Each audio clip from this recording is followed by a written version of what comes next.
'Tis the season to shine with H&M. Discover the holiday collection and find fashionable pieces for your wardrobe or for under the tree. Get inspired and dazzle with this year's glam. From tuxedo styles, bow detailed pieces, impressive prints, and more. From unforgettable looks to unforgettable gifts. With fashion finds to home decor, find it all at H&M. Treat your loved ones and yourself this season. Shop in-store or at hm.com. The holidays are a time to feel and create joy. And what could be more joyous than the look on her face as she unwraps a stunning new jewelry piece from Blue Nile? How about getting 50% off your purchase? Blue Nile offers premium quality, priced below traditional retail. Their online experts are available 24/7 to answer any questions and make sure you've picked the perfect gift. For a limited time, you can get 50% off at BlueNile.com. That's 50% off at BlueNile.com.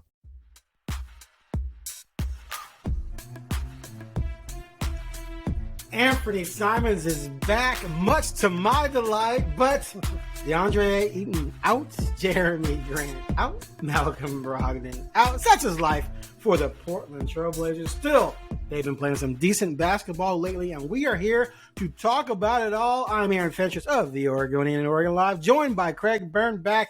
Craig, the last time we talked, the Blazers had won at Indiana, won at Cleveland. Since they somehow lost to Utah without its best two players, then, of course, they blew a big lead against the Warriors, and that is the Warriors. They're still the Warriors, even though they struggled in that game. But, man, all told, this team's playing some pretty decent basketball. I thought they were getting rolled last night without Ayton and Grant, and then when Brogdon went out, and they were in it to win it to the last 6 minutes, they kind of fell apart. But what do you make of what we're seeing these past two games? I mean, even though they're losses, this is a team that keeps proving night in and night out that they are coming to play. And you better bring your A game or you are going to lose. And the best bet in the NBA right now is Blazers plus 10. Because when they're 10 or more dogs, they're covering or winning. What you got? Yeah. Well, first of all, how big was your smile when Mr. Simons was back out there? Did you? I wept. I wept a little. I wept. And when he made his first three, I bawled. And my wife's like, what are you crying about? It's back. She's like, oh, Lord, not that guy. So, I'm not going to lie. I was very happy to see my man back. You know how I love me some Ant. So, yes, very happy to see him back. Yeah, I will say this. They're playing as well as you could expect them in many ways. And they're making the games enjoyable and entertaining, which is, for us, very important because we're going to watch them. So I've enjoyed these games. I'm surprised the Utah performance was not great. They should have. I was surprised they weren't favored. I thought they were going to be favored for like the first time all season, and they weren't. And I was like, well, that's crazy. And then it wasn't because they did lose.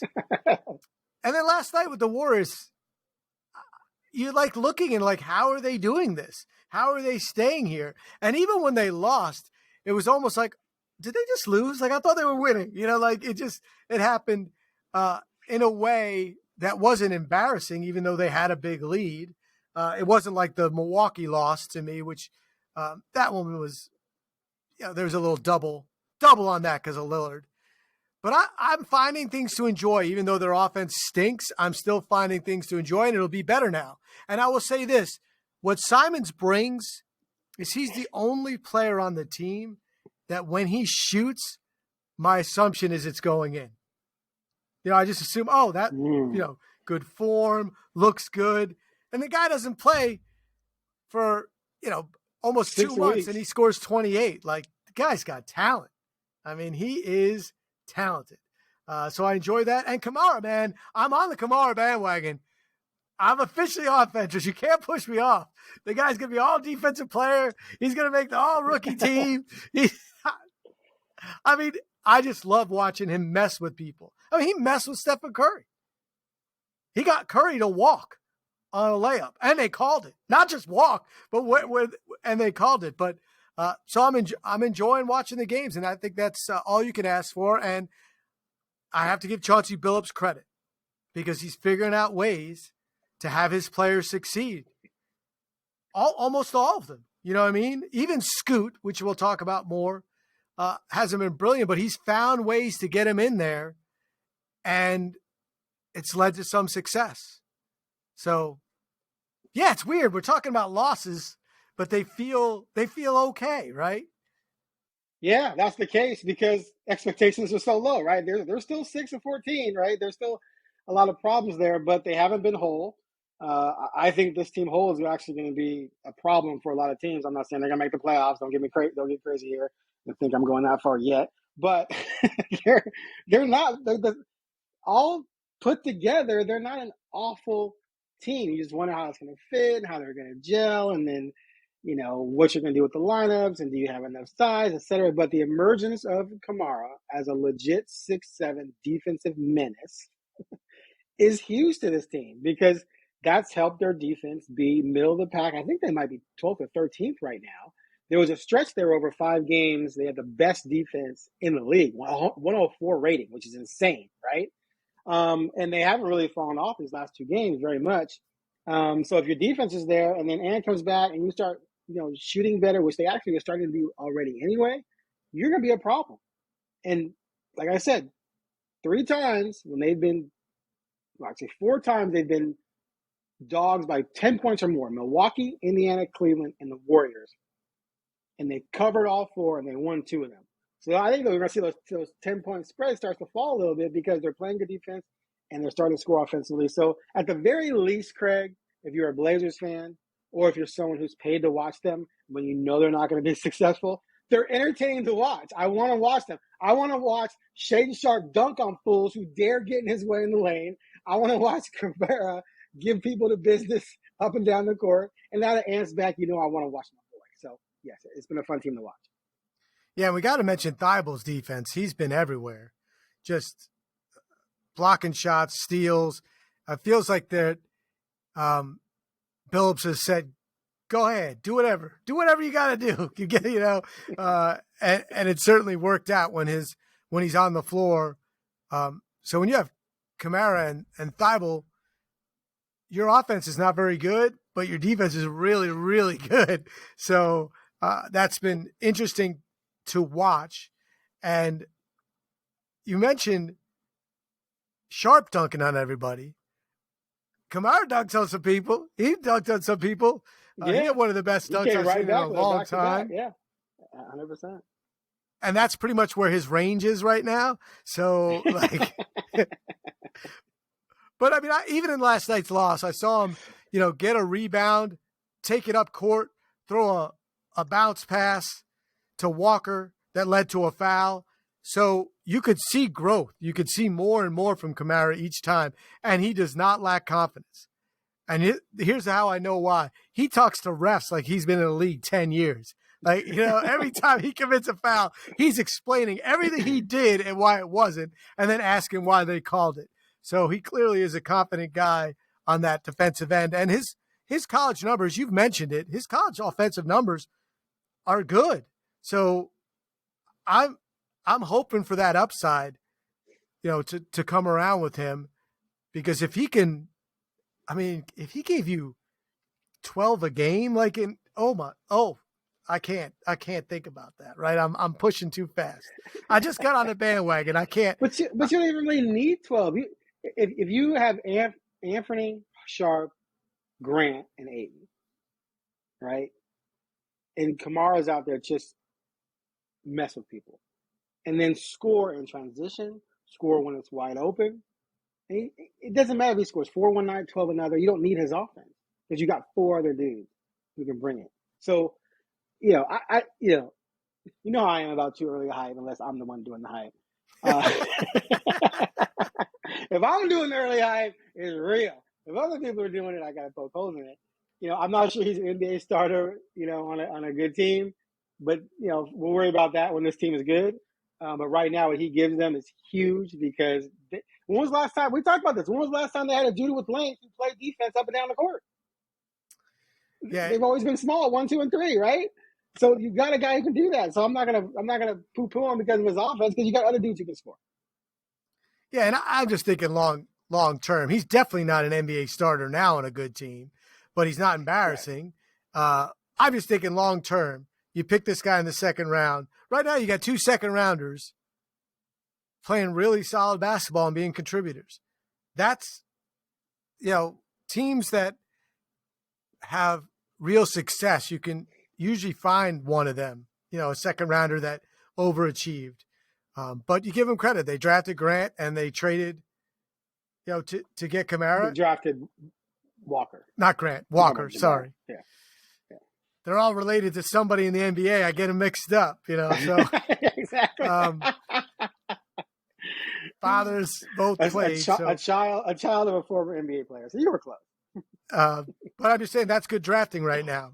And without them, they would lose by 10 plus, Yeah, those two have been huge. Yeah. Absolutely. And, the funny thing about Kamara is you can't give them credit for drafting Kamara because they passed on him, but they got him. They got him in the trade, right? And they said they saw something during summer league. It didn't work out well when they worked him out, and they got him in the trade. However they got him, and it's working out. So that's just however you get him, you get him. That's all that matters. So yeah, some good stories there. But the main story, the thing we got to talk about for at least the next 55 minutes, is the return of my boy Anfernee. I love the fact that Ant came out and just shot up 27 shots. Like, he just didn't care. He only made 10. He didn't shoot well. I have to admit, he didn't shoot well. He said that there were some shots he liked. They just didn't fall. But he was 6 for 12 on threes, man. And that's what can make up for some of those misses. Still, 10 for 27, I'm not going to pretend that's good. But if you're going to hit 6 or 12 from threes, and if he brings that, he's actually 50% all the time. But if he brings that threat, it's just going to, when Aiden comes back, when Grant comes back, their offense, I think, is going to take a nice jump. They came into this game last in scoring. I think from here on out, when those guys are healthy, I think they'll be more middle of the pack in scoring. And if you couple that with a middle of the pack defense, your net rating is not too bad. You're going to win some games. So it was good to see him back. Didn't show any signs whatsoever of having been out. And man, he can be electric, right? Yeah, I mean, like I said, he's the one guy on the team when he shoots it, I'm like, oh, that's going in. And when he misses, I'm surprised. He doesn't take bad shots, though. Even those 28 shots, I don't remember any of them being like, oh, what are you doing? Had to take a couple end of shot clock and end of clock, but he looked really good.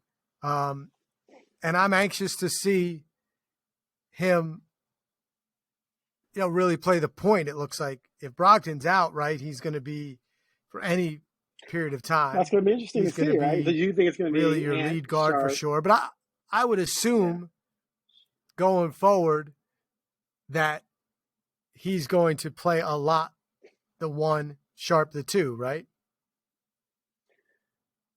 Yeah, that's going to be interesting to see how they do that, because Malcolm was playing so well. But yeah, I think you probably, I don't know. Do you want Ant? I don't know. The whole thing's just a mess right now. But yeah, I would probably go Ant, Sharp, Kamara at this point. Although I could see them going Malcolm, Ant, Kamara, and then bringing Sharp off the bench at the 2. I don't know. Do you take Sharp out? Sharp's like tough. 4th in the league in minutes played. Like, are you really going to put him on the bench? Like, what? Well, at this point, what's the purpose? But that was because of injuries. He got all those minutes because everyone was out. Ant was out, Scoot was out, Malcolm went out, so Sharp had to play a ton of minutes. But either way, whatever they decide to do, whatever. Just everyone's going to get their minutes. Did you lose me? You were locked up. Yeah. You're locked up again. This happened with Brown. So that was about the 8:30 mark. It still records. It's just that we can't always hear each other. So 8:30 mark. You got me now, though, right? Yep. And I just asked, like, what's the point of bringing Sharp off the bench? Yeah, Sharp had a stretch there where he was not good. Like, there was like he's getting a lot of minutes because of all the injuries, and his shooting percentages were horrible for like a 5-game stretch. I wrote about it. Like, he shot like 28%, 32%, and 20% on threes or whatever.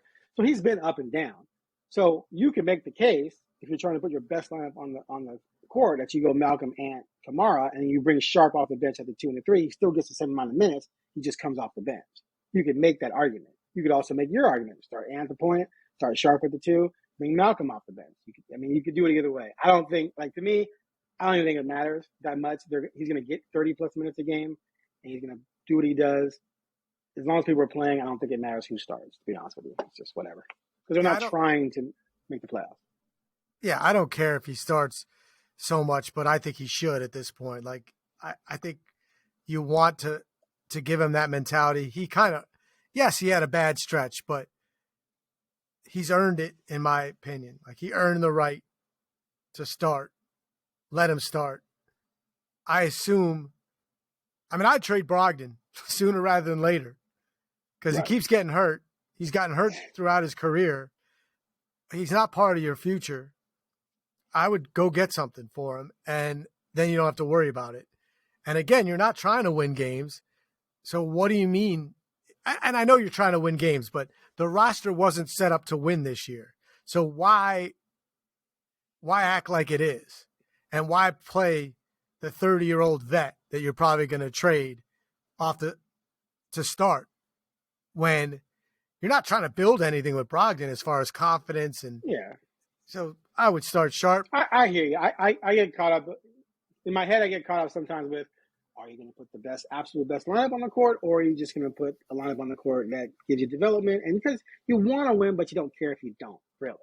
Like each individual game, they're trying to win, but at the end of the season, if they finish in the lottery, they're happy with that, right? So to that end, I agree with you. Just start Sharp because regardless of what you do now, if he's not your future starter at the 2, then what was it all for, right? So roll with it. If he struggles, you lose games, you're happy with that. If he flourishes, you're happy with that. So I'm with you on that.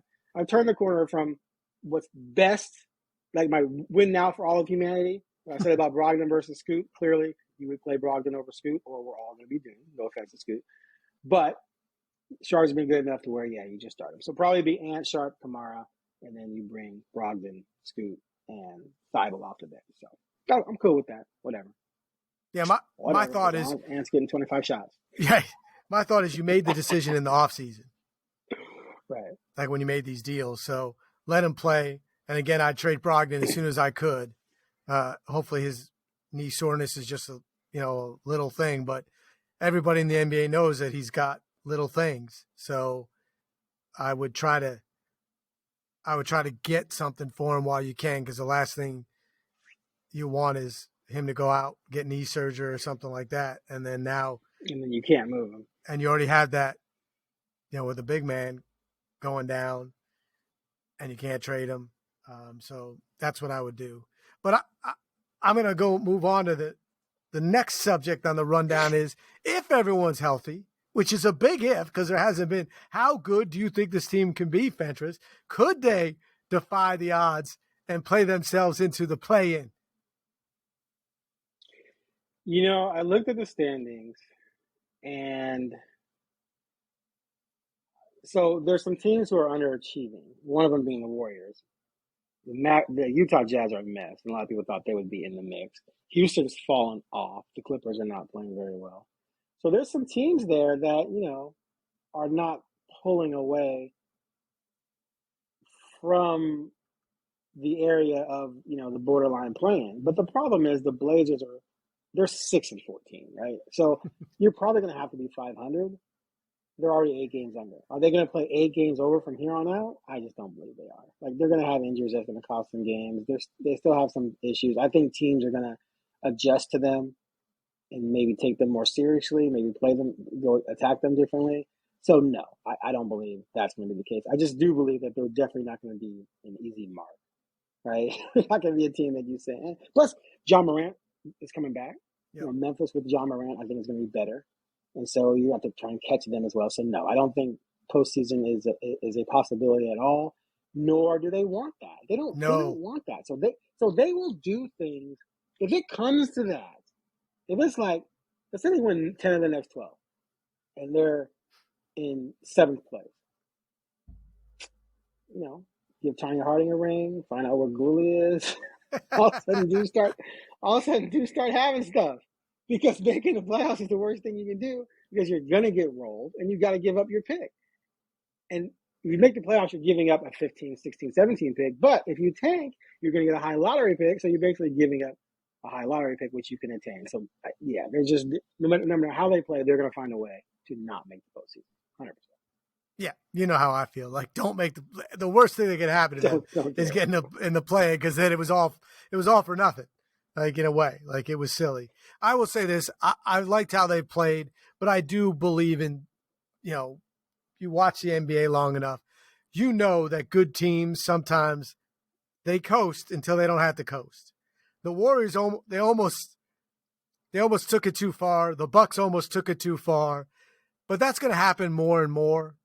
And they're going to know what Kamara does, and they're going to set some picks in the front court. You know, I mean, they're going to decide, like, we're not going to let you be that disruptive, or we're going to have ways around this. And I do think that they're going to get blown out of some games. And like you said, they're 6-14. If you do the math, they're on pace. We're all excited about them, and they're on pace to win like 25 games. So, like, like if they played any worse, they would be way worse. So I hope they won't. I hope they stay competitive and make it fun. And I do hope we continue. And that's part of I want to see Sharp play, because I don't want to see Brogdon play. Like, I just don't care. I mean, he's a good player. He's solid. I enjoy the moments, like down the stretch if he hits a big shot. But if you ask me who I want to see as far as, the Blazers and their potential future, that's what I want. So, yeah, I expect them to go a stretch where they get blown out. They don't cover the 10, for a few games.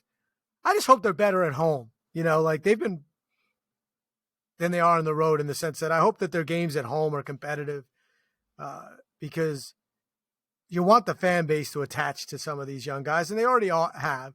I mean, we went through that stretch where there were people thinking, baby Blazers, we're going to be fine. We're going to make the playoffs, right? And then they went, Scoot's the worst pick in the world. And now they're like, I think they're coming to the grid. It's like, okay, I get it. We're not going to win, but I really enjoy watching Kamara. I want to see Sharp dunk on everyone from the foul line. And let's see what Ayton can do, and enjoy Simons, because Simons is in that in-between. I don't know what the heck his future is, whether it's with this team or someone else. So I just wanted elements of fun. And scoring some points would be nice. So Simon's future could be as lead guard for this team, unless Scoot Henderson improves over the next couple of years. Because right now you're not trading Ant to start Scoot because he's not there. So I've been doing a series called Scoot Check, sort of monitoring his development. I did 1.0, which was after the preseason. I did 2.0 after his first 5 games. He got injured, so I didn't have the chance to do one until recently. I did one right before this Golden State game, looking at his 5 games since he came back. And, Chauncey Billups said after he returned that he was on a minutes restriction because of the ankle. I gave him the benefit of the doubt on that, but clearly it was also determined that he wasn't ready to start, because he just isn't. And that's the smart move, I think, because it's been benefiting him to come off the bench. So his minutes per game went down from 28 to 22, but his points went up to 9.6 per game from 8.8 because he shot better. He shot better coming off the bench, especially on threes.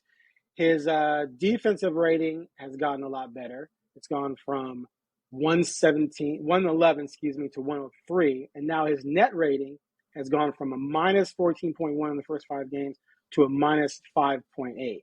He's still, his 3 ball has been better, but like last night, he had some shots that missed badly. He's just not, it's early, but he's not doing anything that makes you go, wow, that boy's got talent. He makes a couple passes here and there that anyone can make. He's not rising up and dunking on people. All the speed people talked about, I haven't seen it. I haven't seen the Westbrook, Derrick Rose type of John Wall type speed that he allegedly has. And teams just leave him alone to shoot. He gets the ball wide open, no one budges. Let him shoot it. So he's got a long way to go. But at least there were some signs of improvement over these last 5 games. But, man, the gap between him and Anfernee is even greater than I thought it was. I didn't believe for a second he beat out Ant or Sharp. He didn't come close. And Ant's so much better than him that at this point, you're not moving Ant at any moment to start Scoot, because you're playing your best player to start what right now is the worst player in your rotation, and that's not going to be good for the franchise. So I don't think Ant's going anywhere. Like, I don't think Ant is going to be traded this year at all, because he could be your lead guard for the next however long it takes for, Scoot to come around. You got me? I got you. Okay, well, the good news is if it recorded, then we're fine. Yeah, I heard most of it. It just froze for a long time, and then it came back.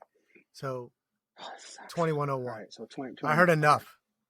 It froze twice during that, though. Right. Yeah, I absolutely agree. What I'll say about Scoot is there aren't embarrassing moments. Like, there were some embarrassing moments before he got hurt.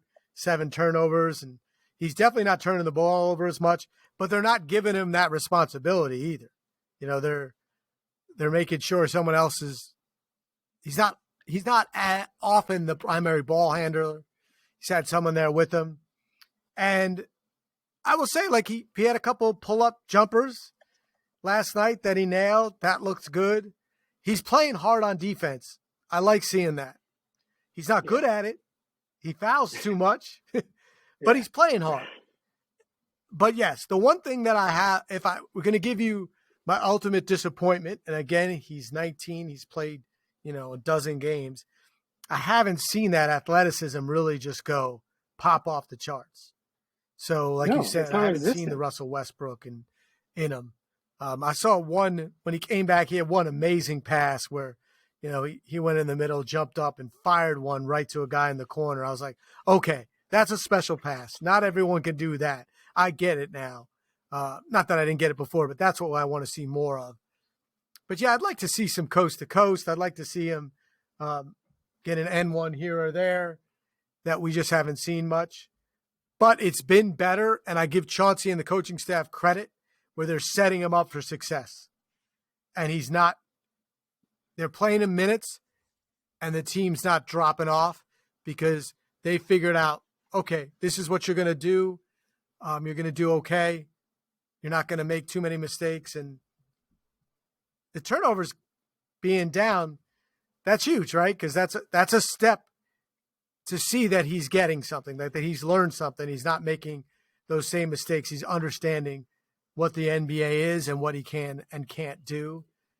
But I'm hoping to see steady improvement where you're not saying like, oh gosh, like there's no way he's not Simons. Like, I just want to see those electric moments. I'm hoping for him. Yeah. What's interesting, so he comes back. He has a bad shooting night against Utah at home in the win, 1 for 7, but he gave you 7 assists, right? Then he shoots a lot better the next night, 3 or 4 on threes, 13 points, but only 1 assist. And then he gives you 13 points and just 1 more assist in the Indiana upset, but he shot a better 2 of 3 on threes. Then he goes and gives you 7 assists against Cleveland, but he goes 1 for 8 from the field, 0 for 5 on threes. So he's struggling to really put it together, right? But the Utah lost 17 points on 6 of 15, 2 of 5 on threes, 3 assists, 5 rebounds. But yeah, you got in foul trouble, but that's okay. They only had 2 turnovers. And then this last game, off the bench, 4 of 9, missed all of his threes, but he's still 4 of 9, 9 points, 4 assists. So he's contributing, but he's not, if you're a Blazer fan, you always have to give people time. And it's not his fault that you were sold a bill of goods, right? Right? It's not his fault that people told you what he was going to be. Because those people clearly didn't know what they were talking about. So you have to let him grow into what he could become and not worry about it and freak out strictly because you were told how great this kid was going to be out the gate. And that's why everyone believed he should start over Ant. He should start over Shaden. Ridiculous.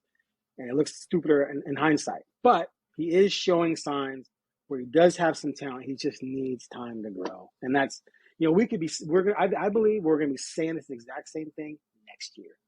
Right? I don't think next year he's going to be ready to be the lead point guard on a team that's trying to win. I think it's going to take him time to get to that level. Yeah, and I would just say, like, I don't know if they were sold a bill of goods. I mean, no one said he was going to. I get what you're saying. That dude, people said transcendent, generational would be the number 1 pick in most drafts. They were comparing him to Westbrook and Rose and all these other people.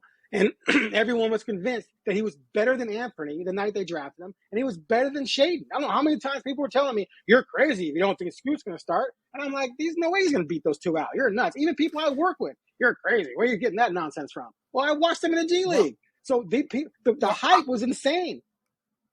Yes, but I said he was going to start, and he did. He did start. I didn't think he was better than Simons. But you said he was going to start because he was a number 3 pick, and you got to start him. You didn't say because he was going to earn it. So I give you a pass. Other people were saying, no, he's better than Ant. Like, it was crazy. I'm like, are you kidding me? If Anfernee Simons had been in the G League, he's not averaging 16 points and shooting 42%.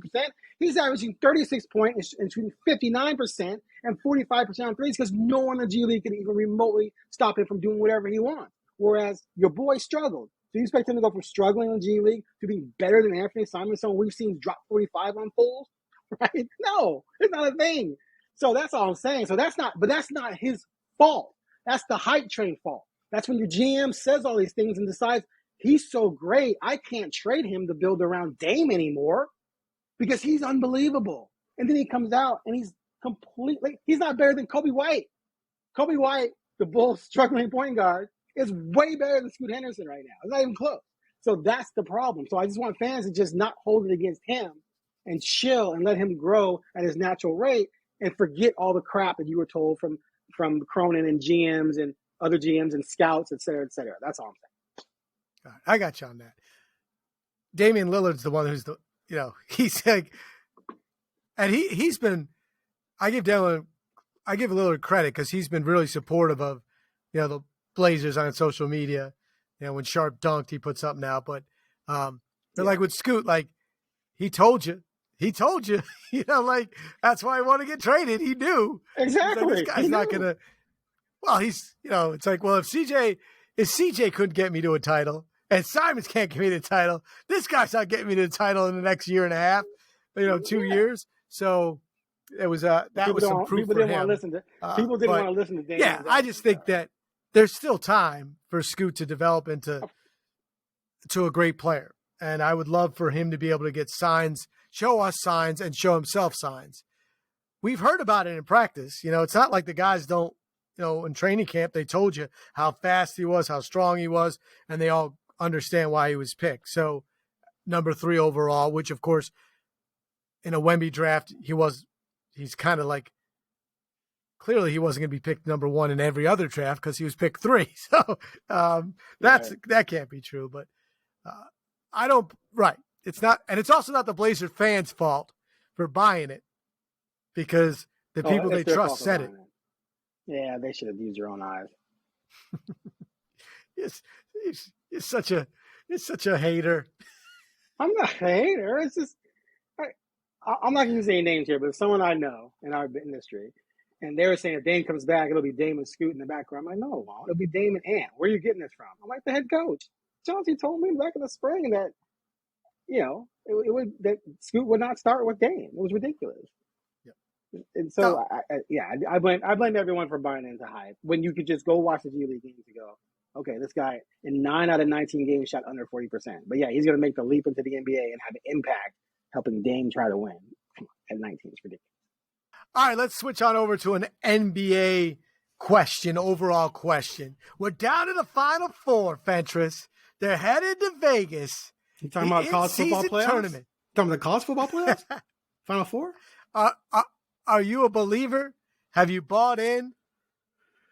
Okay, here's my feelings on it. I don't think it's a detriment. I don't think it's a negative. It's fine. It's cute. The courts are kind of interesting, kind of funky, but I couldn't care less. No interest whatsoever. I could care less, and here's how I know. I did. When they announced it, I did care less, and now I care more. I've enjoyed it. The Knicks, almost got there. They thought they were going to Vegas, and I think someone had to tell them, no, you still got to go to Milwaukee. And then got blown out. Like, I wish we didn't play that game because that wasn't good. But, yeah, I mean, I watched the Suns-Lakers game. Terrible call in that game. Mm-hmm. But, it clearly mattered more. And the players care a little bit, and that's all that matters. And the crowds, the Pacers, Indiana's crowd, that was awesome. So while if they took it away tomorrow, I would not lose any sleep or shed a tear. I have to give them credit because it's better than I thought, and there's been more buy-in than I thought. So, and if the Blazers were in this right now, it would be something. It would matter to the fans. So that to me is a success. I can't disagree with any of that. Maybe I just don't care. I'm not fooled. I want to see the trophy presentation, because that's, to me, where it gets going to get weird, right? Like, what are you going to, they're going to have T-shirts and hats? Like, they should just let the money come down, like, from the ceiling. And then the players have to go scrap for it? I saw. Is it like champagne? Like, what's going to happen when it because sometimes, like in baseball, you win any playoffs, you celebrate it like it's a championship. You know what I mean? That's tradition. You're in the clubhouse and they got the plastic over the lockers, and you got goggles on, you're spraying champagne. I got to cover the Braves when they were good. I was in that locker room for so many celebrations. And only one World Series title, but a lot of celebrations. I'm curious to see what that's going to look like. And especially because it's on a neutral court. So how many fans are going to travel? It's a weekend. It's a Vegas weekend, right? So you're there for 3 games. You're going to Vegas. I think people are going to be there. I think there's going to be a lot of people in Vegas. It'll be packed. No doubt about that. Yeah, people are not going to fly from New Orleans to go watch the Pelicans in Vegas, right? I mean, I don't think that's going to happen. But it's in Vegas. There's a lot of sports fans in Vegas. I think they're going to go. We'll see. Yeah, but it's just different because they're not going to be fans of that team. Right. Like there's not going to be Buck fans going crazy. If it's Laker fans, you'll be all right. But I mean, that part will be interesting to me. But yeah, it's been better than I thought, and I've cared more than I thought I would. So I give them a very solid B+. Yeah, it's cute. I just don't care. That's what my wife says about me. Hey, he's cute. I just don't care what he says. All right. Anything else we need to cover before we have more technical difficulties?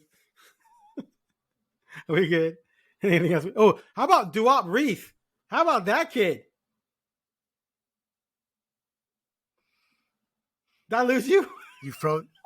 You froze up right after. We've been having trouble. We're gonna leave this technical difficulty in. We've been having trouble. I've been having trouble all day. I did a podcast with Brenna. I'm doing it with Craig. Starts and stops. It's just been maddening. But you can hear me now, right? I can now. Did you make fun of me? No, I said, is anything else to talk about? And I said, hey, how about Duop Reith? Wop is killing it. What a gem that guy is. We talked about gems, right? Yeah. Kamara and Jabari. I mean, my God. Stretch 5, baby. Stretch 5. Pick and pop, baby. Pick and pop. He's picking. He's pop. He started last night in front of Ayton. It was solid. He was good. Yep. He's not embarrassing himself at all. I mean, they're out there. But I think we need to end this. We need to end this because I'm in physical pain. I'm in physical pain. All right. Thanks for listening to the Blazer Focus podcast. We appreciate you hanging in there.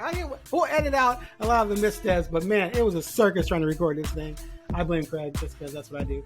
But anyway, we'll be back next week after. Man, they're going to play Dallas. I can't wait to see Luka. Luka is insane. That guy had triple-double at halftime the other night.